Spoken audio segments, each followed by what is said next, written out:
Hello and welcome to White Glove Reviews. In this video, we're going to be taking a look at the retro 1951 fountain pen.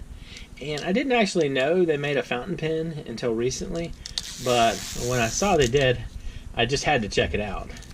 Because I've been pretty impressed with their pens, and actually, most recently, especially with their mechanical pencil, the Tornado mechanical pencil. So let's open this thing up and take a look. And to prepare, just in advance, I also picked up the converter for this.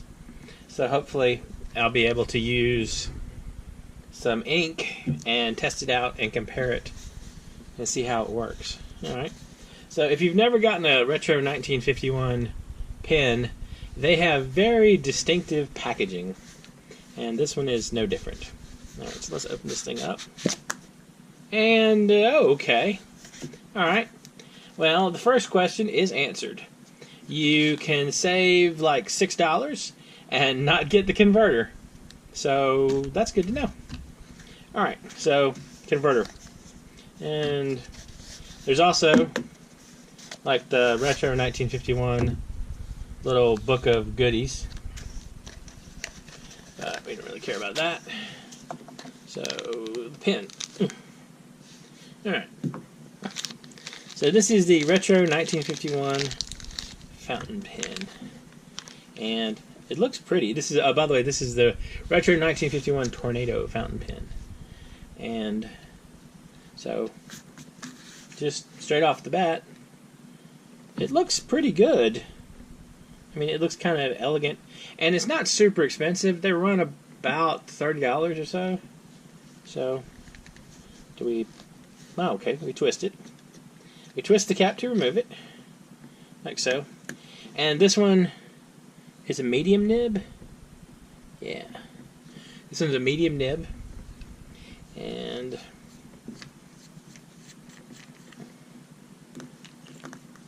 alright, it comes with a couple of cartridges if you're so inclined.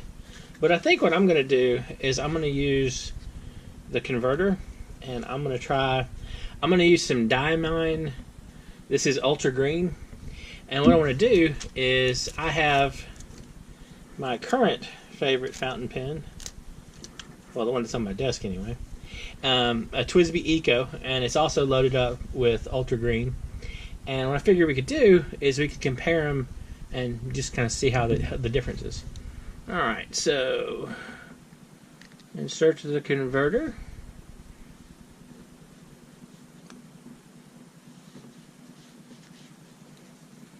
Let me make sure I get it in like it's supposed to be.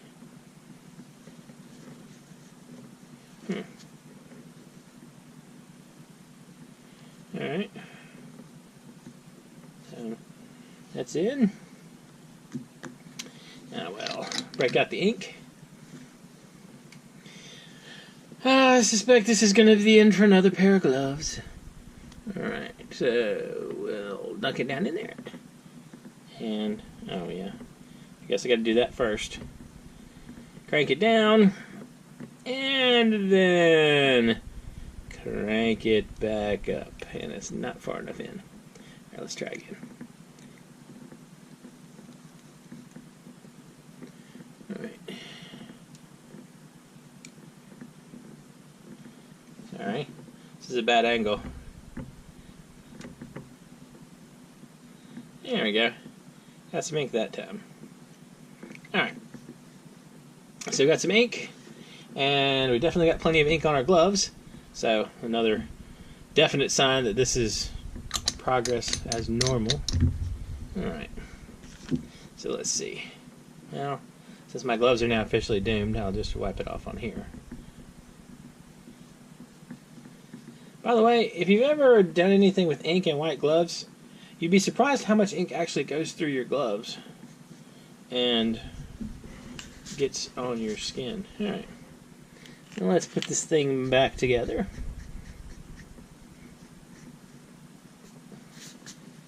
And so don't forget, if you order the pen, you don't need the converter. It comes with one. Alright.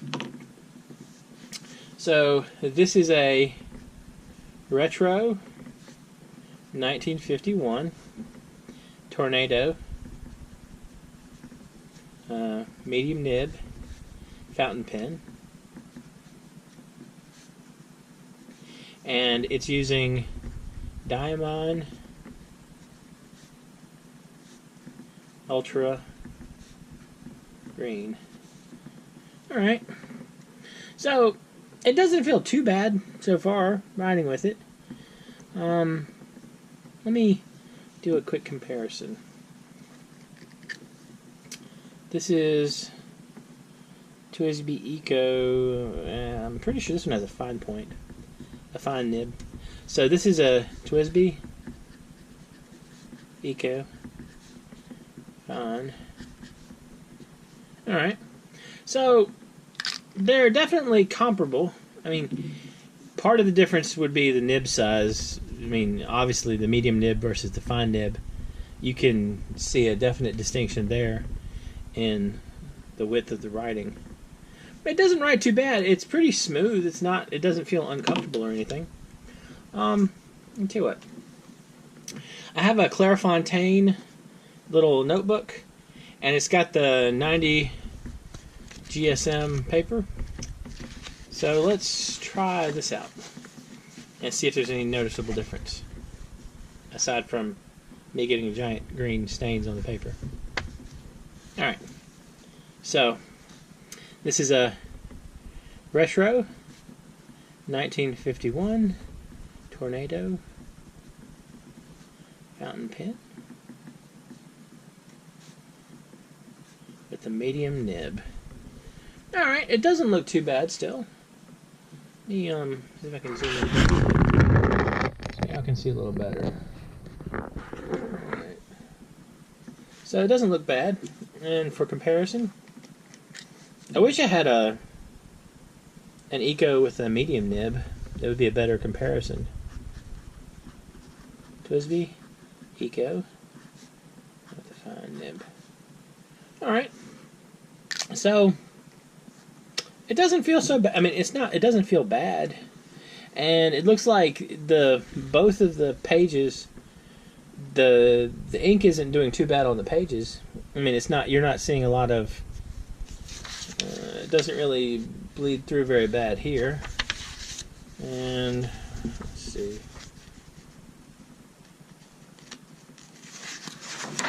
Actually, it doesn't bleed through too bad on this one. I mean, you can see through a little bit, but it's not like super bad. Alright, one more test. And let's see. Alright, this is a Moleskine, just a normal Moleskine notebook. And so what I'm going to do is let's see how they work for this one. I know that a lot of places I've seen say that feathering is really bad on Moleskine notebooks, and I haven't run into it quite as badly because I prefer the fine nibs. But this being a medium nib, I think there might be a more distinctive difference. Let's see. This is a retro 1951 Tornado with a medium nib fountain pen. That doesn't look terrible. The main issue is I'm getting green everywhere. Alright. So as you can see, that doesn't look too bad. Did it bleed through much? There's some bleed through. But that doesn't look so bad. And for comparison, TWSBI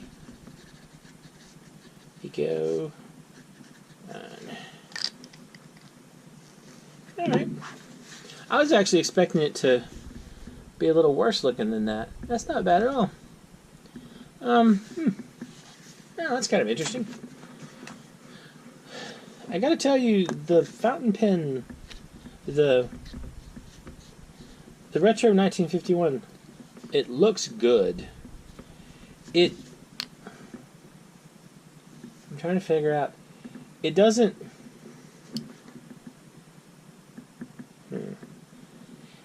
feel bad, but this might sound weird, it looks like it should feel heavier.